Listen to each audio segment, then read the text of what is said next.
잠시 쉬어서 이제 냉수 한 모금 마셨으니까 속 마시고 냉수 차려서 다시 말씀을 시작하겠습니다. 좀 이제 냉수 좀 차려보겠습니다. 자, 이렇게 해서 이제 대한민국이 45년에 독립을 해서 대한민국이 건국이 돼요. 그런데 대한민국에 참 불행한 일이 생기죠. 50년에 6.25 전쟁이에요. 자, 이거 지우고 다시 시작합시다.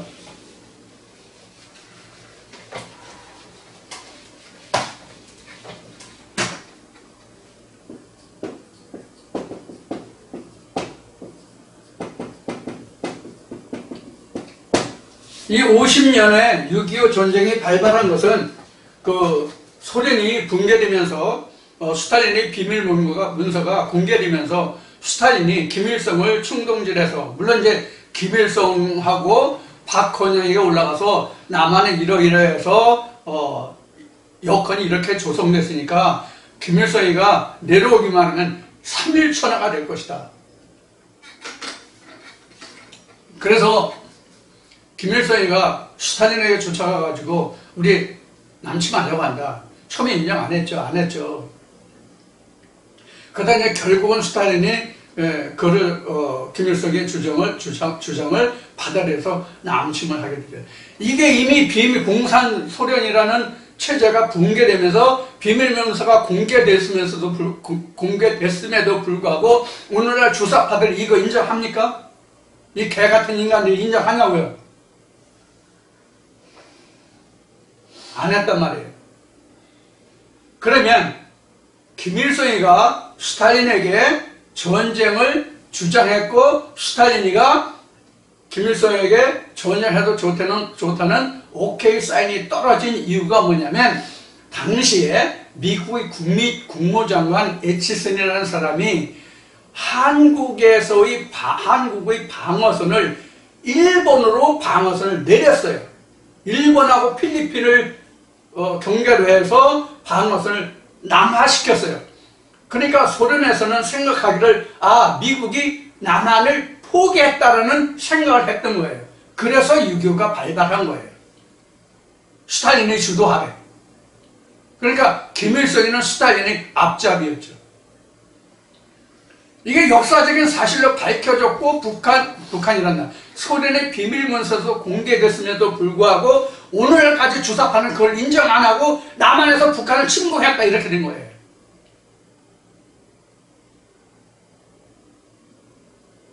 이 주사파들에게 세뇌를 당한 이 사람들은 젊은 세대들에게까지 지금까지도 남한이 북한을 공격한 걸로 알고 있다고.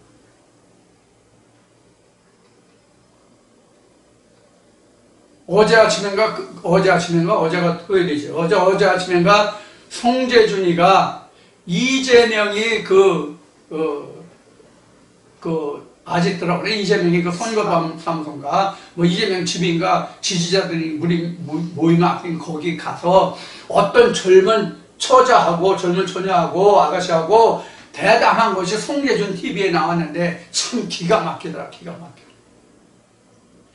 우리나라가 이렇게 지금 썩었다고요.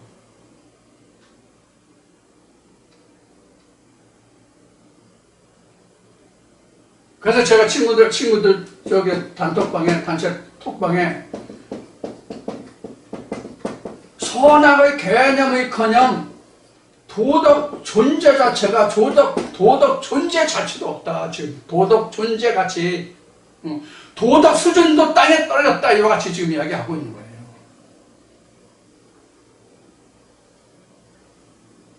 이재명이가 어떤 사람이라는 것이 표면적으로 다 드러났잖아요. 법적으로는 그를 어떻게 치리할 것인지는 그건 법적인 문제지만 표면적으로 드러난 것만 해도 그 죄가가 굉장히 크고 중하잖아요. 법의 잣대로 선악을 판단한다면 일반 사람 사는 세상의 이치 도리로 본다면 그건 도덕이잖아요. 자기 형한테 흉수한테 멀쩡한 사람 정신병자로 몰아서 자기 정치에 불리하게 한다고 방해한다고 정신병원에 놓고 이런 사람이 정상이에요? 아니 법인 카드 세금을 떼먹어도 어느 정도야지. 어? 뭐 한두 번 그랬다면 몰라.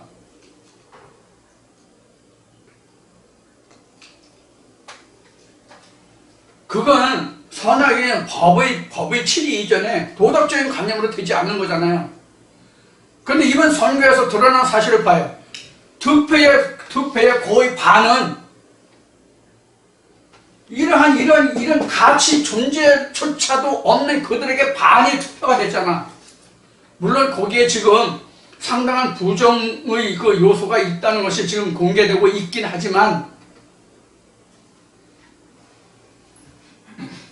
그래서 지금 대통령 당선자가 국민의힘의 그 소속이긴 하지만 제 생각에는 여당이든 야당이든 현 정치 체제로 봐서 여당 야당을 얘기하는 거예요. 그러니까 민주당이 여당이고 지금 국민의힘이 야당이잖아요. 여야를 막론하고 저는 정치계를 전부 다 싹 다 갈아엎어야 된다고 생각하는 사람 중에 하나예요. 지금 국민의힘이 제대로 된 지금 인간들이 몇이나 있어요? 민주당에 말할 거 없다고 저는 생각해요. 한 인간도 제대로 된 인간이 없어. 제가 제 눈으로 봐서는. 저는 그만큼만 인생도 살아오지 못한 지질도 못나고 어리석고 허물과 허물, 티끌과 티끌의 투성이 나지만 이러한 모질의 사람을 눈으로 봐도 그렇단 말이에요. 그런 배우고 깨끗하고 청렴하고 바르게 살아온 사람들이 눈에는 어떠하랴 하는 생각이 제 생각이거든요. 그러면 이번 투표에서 드러난 그 절반의 그 투표 지지자들은 뭐냐 하는 거예요. 액면 그대로 놓고 보면 부정인이 뭐 이런 거 다 거두절면서 다 끊어버리고 빼버리고 액면 그대로 표현해서 그 절반은 뭐냐 하는 거예요. 이 나라의 도덕이 이렇게 땅에 떨어졌다는 의미잖아요. 어찌하니 개탄하지 않을 수 있습니까? 정말 이번 선거를 보고요, 기가 막히다는 생각을 했어요. 혹시 이재명이 아니라 이낙연이가 나와서 그런 투표율이 나왔다면 그래도 이해하겠어요. 도대체 이 나라 국민이 어떻게 된 거예요? 그러면 이렇게 된 결과가 무엇입니까? 무엇 때문에 이렇습니까? 역사 왜곡이에요. 전교조가 문제예요. 교육감들이 문제예요. 전국의 교육감들 대부분이 지방자치단체장의 대부분이 주사파 빨갱이들의 족속입니다. 그 앞잡이입니다. 방송, 언론, 법조계,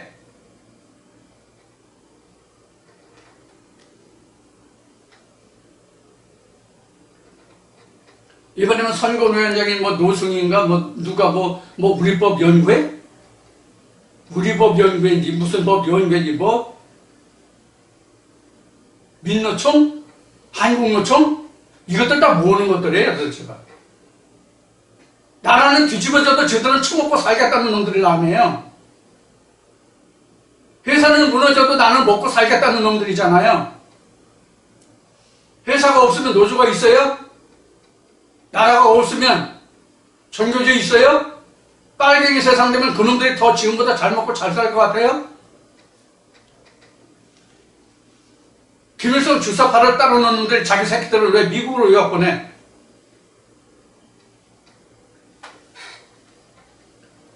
이게 참 어불성설이란 말이에요. 자, 이제 여러분들 이제 좀 경각심을 고취하기 위해서 이런 말씀을 드렸고, 유교가 발생했어요.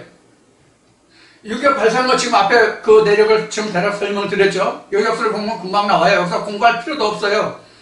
이미 드러난 사실만도 이미 익히 알 수 있는 거예요. 그런데 주사파들은 이걸 부정한다고요. 미국 때문에 대한민국이 통일이 안 됐다고 주장하는 놈들이 주사파 놈들이에요. 그럼 미국이 아니면 대한민국이 통일됐다는 그 표면적인 사실은 맞아요. 그럼 어떤 통일이 됐을까요? 김일성의 통일이에요. 6.25 때 미군이 개입하지 않았으면 한국이 공산화됐다는 통일을 얘기하는 거예요.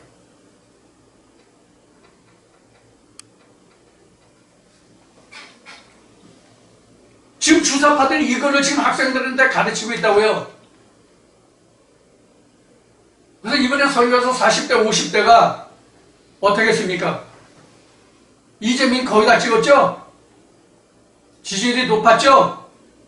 이게 주사파 출신들의 이게 영향이에요. 역사 왜곡이에요. 그것을 박근혜 대통령이 교과서를 수정하려고 했다가 국민 연금, 공무원 연금 이런 거를 개정하려고 했다가 공무원과 노조에서 반발을 하고 그래서 사실은 세월호나 이런 사건들이 터져 나온 거고 같은 당 안에서 있던 일부 몰지각한 정치꾼들에 의해서 박근혜 대통령이 무리하게 물러난 거예요. 국민 여론몰이에. 이게 인민재판이라고 하는 거예요. 인민재판. 인민재판이 뭐냐? 선전선동을 해요. 일하다라고 막 부풀려요. 이명박 대통령 때 가장 이명박 대통령을 힘들게 했던 게 뭐예요? 선전선동술로 앞장섰던 어떤 한 기집애가 하나 있었는데 그게 누구예요? 아니 광우병이 걸린 소를 먹어서 뭐 그 고기를 먹으면 뭐 머리에 구멍이 숭숭 나가지고 죽는다고? 머리 송송 구멍 타기라는 얘기가 그래서 나왔는데 그러는 그녀는 그 수입고기 가지고 자기가 고기 장사했다고 우리 보도돼서 다 알고 있죠? 이렇게 좌파 빨갱이들은 주사파들은 선전선동술에 능해요. 광화문 집회 그래서 했잖아요. 그래서 광주 5.18라든가 세월호라든가 이거 다시 지금 우리가 역사적으로 새로운 조명을 해야 됩니다. 이 빨갱이들이 주사파들이 뒤집어 놨던 역사를 다시 바로잡아야 된다고요. 역사를 바로잡지 못하면 나라가 앞으로 100년 대계가 없어요.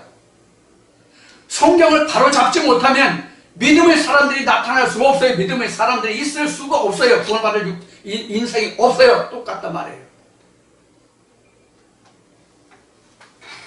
자, 그래서 6.25 전쟁이 났을 때 대한민국이라는 나라가 존재가 있었습니까?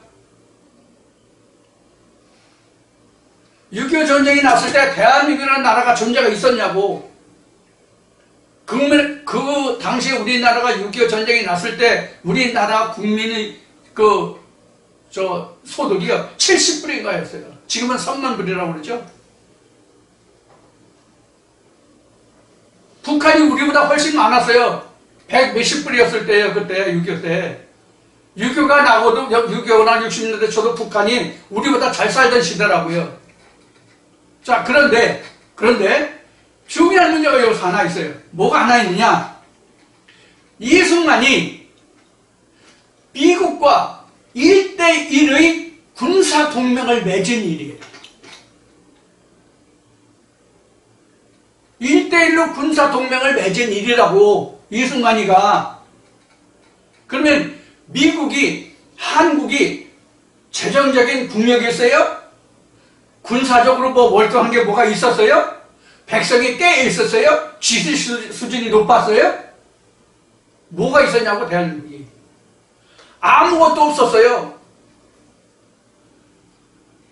그런데 미국과 한국이 1대1의 동맹을 맺었다는 게 무엇을 의미하는 것 같습니까? 미국이 왜 이승만과 1대1의 동등관계에서 동맹을 맺을 수 있었습니까? 앞 시간에 얘기한 이미 이승만이 미국의 정계의 모든 사람들과 군의 고위 장성들에게 저밴 인사이드 아웃이라는 것을 통해서 일본의 팽창과 공산주의 남하 정책을 이미 역설했고 그 역설이 이미 그의 주장대로 이루어졌기 때문에 미국 정계나 군 장성들이 군 고위 중에서 이승만을 무시하지 못하고 그를 우러러 봤던 거예요.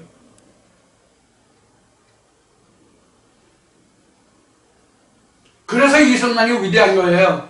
그래서 이승만을 국부라고 얘기하는 거예요. 미국은 지금도 이승만을 지금 굉장히 칭송하는 사람 중에 한 사람이라고요.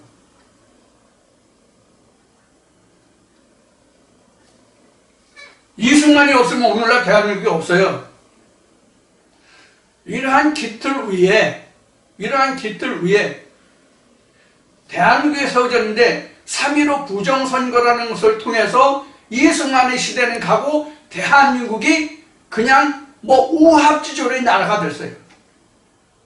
그래서 민주정권인 윤보선 대통령이 들어서고 그 위에 쭉 들어왔지만 나라가 나라다운 꼴을 못 차렸어요. 그래서 박정희가 들고 일어나는 것이 뭐냐면 4.19 혁명이에요. 물론 그가 군사 독재를 했다고 했지만 그때 당시에 국제 정세를 보면은 우리는 그렇게 하지 않을 수가 없었어요. 그렇게 하지 않으면 우리나라가 도민을 일어나서 다 무너질 수뿐이 없었기 때문에.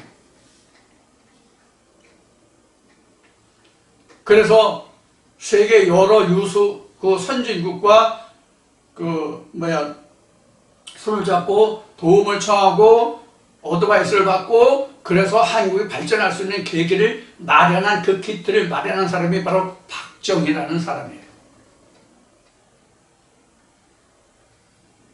박정희라는 사람은 제가 군 생활할 때 그 1군단에 있을 때 1군단에도 그 방문했고 해서 좀 가까이서 지근거리에서 얼굴을 본 적도 있긴 합니다만, 자, 이와 같이 대한민국은 이승만의 건국과 민주주의, 자유주의, 기독교 이념에서 세운 건국의 이념과 박정희 대통령의 그 중화공업에 대한 틀기틀을 놓았기 때문에 우리나라가 이렇게 급속으로 발전할 수 있는, 급진적으로 발전할 수 있는 그 틀이 됐어요. 그 중추에 선 세대가 제가 살았던 저와 같은 세대의 사람들과 80대 초반의 사람들이에요. 벌써 80대가 넘은 사람들, 세상 뜨는 사람들도 많지만 저와 같이 출생했던 40년대에 출생했던 사람에서 35년대에서 40년대에 출생했던 그 사람들이 이 나라를 일으켜 세운 거예요. 이 틀 속에서 그 자식들의 세대인 지금 586 주사파들이 5년 동안에 이 나라를 아주 완전히 밑바닥까지 끌어내린 거예요. 지금 현 정부는 이런 모든 악을 다 타파하고 새로운 기초 위에 대한민국을 다시 건국하는 그런 마음으로 이 정부가 시작해야 됩니다. 그런데 문제가 있어요. 뭐가 문제가 있느냐? 지금 민주당의 국회의원 수가 그것이 정상적인 것은 아니라고 생각하지만 여하튼 표면적인 수로는 지금 173석인가가 그래요. 거기다가 또 민주정의당이가 모여서 해까지 모이면 180석이 된다는 얘기를 많이 하죠. 우리나라 국회 의석수가 정수가 300석입니다. 200석만 되면요, 3분의 2인 200석만 되면 자기들 마음대로 다 할 수 있어요. 그런데 현재 지금 180석이에요. 지금 합하면 순수한 수는 173석이라고 하고요. 지금 들리는 얘기가 저는 해보지 않아서 몰라요. 들리는 그래요. 그러면 지금 180에 지금 이번에 그 대통령 선거하면서 다시 당선된 사람이 3명이고 무소속으로 해서 1명인데 이 사람도 곧 이제 합할 거래요. 그러면 국민의힘이 106명인가 104명인가 되고 106명인가 되고 여기가 173명인가 된다고 그래요. 그 나머지는 이제 다른 소속 정당입니다. 그럼 이러한 속에서 지금 대한민국을 재건하는 그러한 데 있어서 얼마나 많이 힘들겠어요. 지금 벌써 앞 시간에도 잠시 언급했지만은 이재명의 지지율이 47%니까 47%의 지분은 우리에게 있다고 그래가지고 지금 대여 투쟁, 윤석열에 대한 투쟁을 할 것이라는 이야기가 심심찮게 지금 흘러나오고 있거든요, 벌써. 대통령 취임도 안 했어요. 이제 당선돼가지고, 이제 이틀째가 3일째 가잖아요. 10일날 9일날 선거했으니까 11, 12, 13 오늘 3일째 10일날까지 포함하면 4일인데 벌써 이런 얘기가 지금 매스컴을 통해서 지금 흘러나오고 있단 말이에요. 그러면 이 무너지고 다시 세워야 할 이 대한국호를 다시 이렇게 세우려면 무엇이 우리에게 필요하냐? 국민의 절대적인 힘이 필요합니다. 여러분들은 어떻게 하시겠습니까? 여러분들의 생각은 어떻습니까? 과연 대한민국호가 정상으로 가고 있다고 봅니까? 그럼 대한민국이 근본적으로 삐뚤어지기 시작한 때가 언제냐는 것을 우리가 대략 진단해보면 김영삼 대통령 때부터 찌그러지기 시작했습니다. 기울어지기 시작했습니다.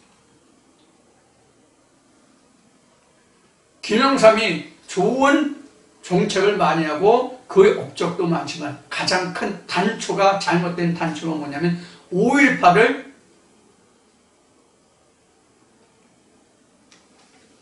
4.19 수준으로 끌어올렸다는 데 있습니다. 4.19는 부정선거에 대한 항의였거든요. 4.19 혁명은 부정선거에 대한 혁명이었거든요. 3.15 부정선거에 대한 혁명이 4.19예요. 그럼 5.18은 뭡니까? 물론 5.18에 의도하지 않게 좋은 의미에서 항거하다가 죽은 그런 열사들도 있죠. 그러면 그 가족 전체가 대대자자손손이 잘 먹고 잘 살아야 됩니까? 그럼 4.19 때, 6.25 때 각 전쟁에서 나라를 위해서 희생한 사람들도 그럼 똑같이 해줘야 되잖아요. 그럼 그렇게 해줬습니까? 5.18 전체가 정상이라고 할지라도 그들에게 그렇게 해줬으면 4.19 때에도 나라를 위해서 싸우다가 국가와 몸을 바친 그런 사람들은 똑같은 대우를 해줘야 되잖아요. 그렇게 해줬습니까? 왜 5.18만 성역화됐습니까?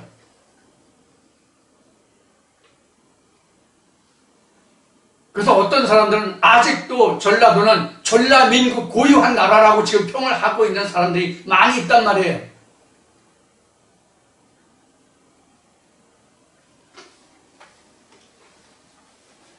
그래서 우리는 지금 이 6.25 전쟁을 인해서 우리나라가 무너질 뻔했는데 이승만이가 일찍이 미국에서 독립운동을 할 때부터 일본과 공산주의에 대한 이론을 정립해서 책으로 낸 그러한 것들이 미국의 그 정계와 군 수뇌부들한테 이것을 다 교육했고 이런 것들이 그대로 현실화됐기 때문에 6.25 전쟁이 일어났을 때 한국은 빈털터리 아무것도 없었어요. 진짜 우리 시골 노인네들 옛날에 우리나라 살림할 때 부달 두 쪽뿐이 없었다는 이야기를 많이 했는데 그런 형국이 바로 대한민국이었어요. 그런데 1대1의 동맹관계를 맺었다? 그래서 대한민국이 발전할 수 있었던 거예요. 그런데 주사파들은 뭐라고 주장합니까? 주사파들은 뭐라고 주장합니까? 일본이 미국의 식민지가 됐다는 거예요. 미국의 식민지가. 한국이 미국의 식민지가 됐습니까? 식민지가 무엇이 식민지입니까? 무엇이 식민지입니까? 주권과 영토를 주장하지 못해야 식민지예요. 대통령도 우리가 못 뽑고 땅도 내 땅이 아니고 그렇게 통치를 받아야만 그게 식민지예요. 그럼 미국이 식민지화 했습니까? 한국이 식민지화 됐습니까? 한국 대통령 뽑을 때 미국이 한국 대통령을 지정합니까? 그럼 문재인 같은 사람이 들어설 수가 없죠.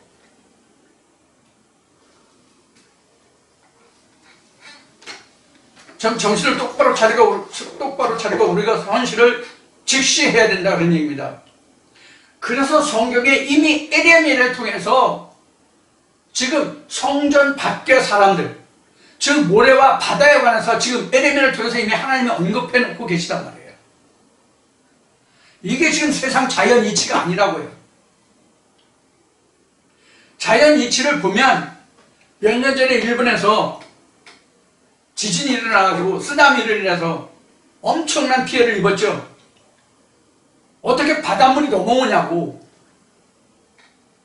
그럼 일본 교계가 잘못해서 바닷물이 땅을 덮쳤다 이렇게 봐야 되잖아요. 그럼 그동안 해일이 일어나고 한 모든 사건을 그 나라의 종교 지도를 잘못해서 그런 일이 일어났다고 종교계를 탄압해야 맞네. 종교들을 똑바로 해 이놈들아. 너희들 똑바로 안 해가지고 해일이 일어났잖아. 정치 지도자들이 그렇게 말해야 맞잖아요. 그죠?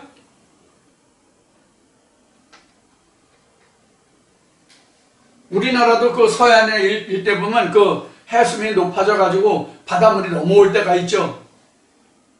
그럼 그 교계가 잘못해서 그러네?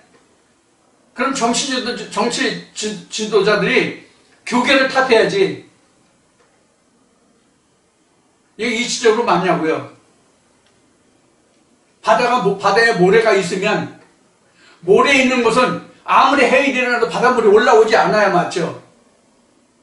그럼 해일이 일어났는데 모래가 없어서 해일이 일어났나요? 제가 군 생활할 때 초국장교 때 그 중2 때 동해안 강릉에서 그 속초 사이에 있는 그 사천이라는 곳이 있어요. 거기에 지대가 꽤 높은데 해일이 일어나가지고 그 도로가 다 휩쓸려 나갔어요. 근데 그 모래 사장이 좋은데요, 거기가. 그럼 거기 모래가 없어서 거기 해일이 일어났어요? 바다가 흉나서 거기 넘어왔어요, 해일이? 우리는 성경을 모르면 하나님이 이 말씀을 통해서 우리에게 주시고자 하는 교훈이 무엇인지를 몰라요. 그래서 지금도 앞에 앞 시간에 그림을 그렸듯이 지금 광야에 외치는 자의 소리들은 여기에 하는 거거든요. 여기에 광야에 외치는 자의 소리가 이게 광야. 이 무례들이 많아야 이 세상에서 흉흉한 세상에 정치주자들이 이 사람들을 두려워하고 무서워서 못하거든요. 근데 종교계가 다 처먹히니 어떻게 처먹히니? 응? 왜? 거기서 뭐 개똥이라도 하나 주술까 해서. 세부적인 얘기는 안 하겠습니다. 돌아고 지저분해서. 자, 이런 역할들을 통해서 이 교회라고 하니까 또 여러분들도 지금 현재 세상에 있는 교회를 생각하지 마세요. 앞 시간에 얘기했으니까.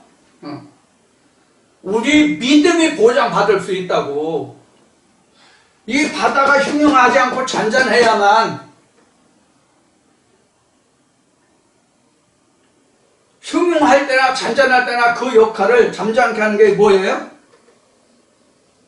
이 모래 역할이에요. 종교 지도자들이 해야 할 일이라고. 모든 종교 지도자들은 똑같아요. 모든 종교계가 다. 기독교는 기독교대로, 불교는 불교대로, 여타교는 여타대로 자기 종교들의 그 먹이 사슬만 키우려고 이사야서 있는 것 같이 전투의 전투를 뭐 가옥에 가옥을 연하여 홀로 거하고자 하는 자들은 와 있을지 일어나오죠. 똑같은 거예요. 이걸 다 자기 모래로 삼으려고 그러거든. 이 지역을 다 자기 모래로 삼으려고 그래. 교계마다 기독교는 기독교대로 자기 교계가 더 이 지경을 넓히려고 하거든.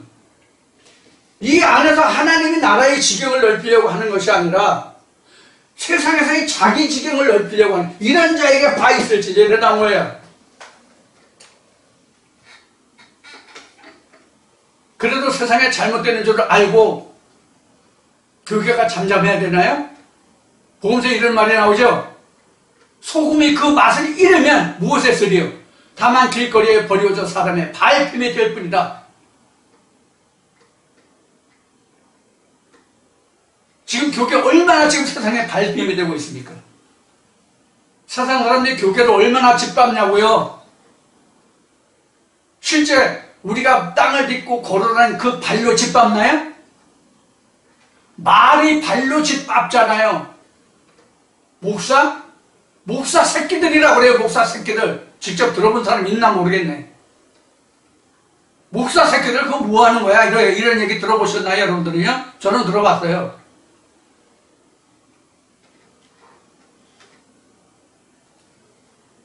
그런 내용들이 성경에 있는 줄은 저도 몰랐어요, 사실은.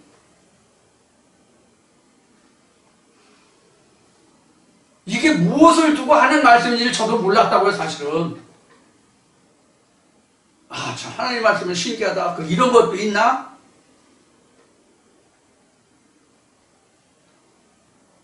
그래서 믿는 사람들의 사명이 큰 거예요. 종교 지도자들의 사명이 큰 거예요. 책임과 의무가 크다고.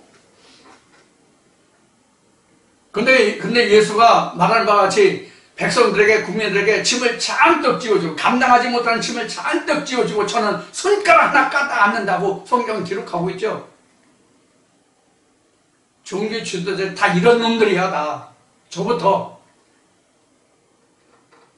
그래서 여러분들도 저를 믿지 말고 제 입에서 나오는 말씀을 믿으세요. 이 태소라는 인간은 어쩌면 똥보다도 더 더러울 수 있어요.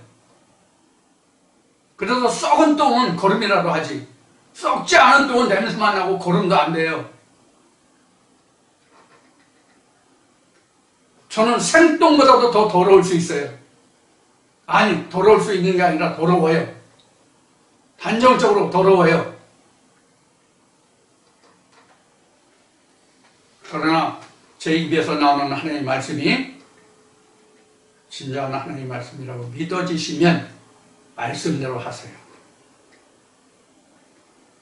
우리 하나님의 소문을 부르는 사람들이 사회의 악과 적당히 야합하면 세상은 끝납니다. 세상은 없습니다. 하나님 그 자리에 존재하지 않으십니다. 떠나가십니다.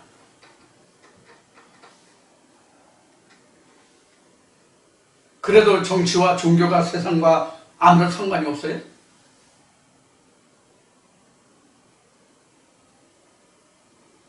그러나 이번 선거를 두고 많은 평론가들이 말합니다. 정말로 애국과 같이 하나님이 보호하사라는 말들을 많이 하더라고요, 이번에. 평론가들이 그런 말을 많이 해요. 참 극적인 승리라고. 이번에 사전투표를 통해서 굉장한 부정이 자행됐다는 것이 우리가 표면적으로 드러났잖아요. 이번에 만약에 지난해 4.15 4.15 선거에서 그 부정이 드러나지 않았다면 이번에 국민들이 이 야당 쪽에서 국민 속에서 부정선거 감시원이 그렇게 생길 수가 없었어요. 본투표에서는 정권 교체율과 정권 유지의 비율이 비슷하게 같게 나타났대요. 정권 교체가 60%, 정권 유지가 40%예요. 그럼 본투표에서는 6대4의 비율로 나타난 거예요. 그런데 사전투표에서는 이게 뒤집어진 거예요. 뭘 이야기합니까? 표면적으로 이미 많이 드러났듯이 부정선거가 엄청 심하게 일어났다는 얘기예요. 그래서 국민 여론조사가 선거 끝나고 맨 먼저 설정해야 될 게 뭐냐면 선관위의 전면적인 대폭적인 물갈이와 선거법 개정이에요. 그 다음에 부정에 대한 적폐에 대한 철저한 절대적인 정리정론이에요. 그래야 나라가 바로 서요. 이게 없으면 나라가 세워질 수가 없어요. 국민의 뜻이 왜곡이 된다고 선거가 왜곡되면 그럼 인민민주주의죠. 자유민주주의가 아니죠. 여러분들 이제 오늘 이 말씀을 들으시는 분들 중에서 목사가 또 정치 얘기했다. 하나님 말씀 어디 가고 정치 얘기했다. 정치 얘기 아니에요. 여러분들 말씀을 좀 잘 제대로 귀를 담아 들으시고 우리 믿는 사람들이 세상의 사람들 속에서 어떤 역할을 해야 되겠다 하는 그런 마음담 좀 하셔야 됩니다.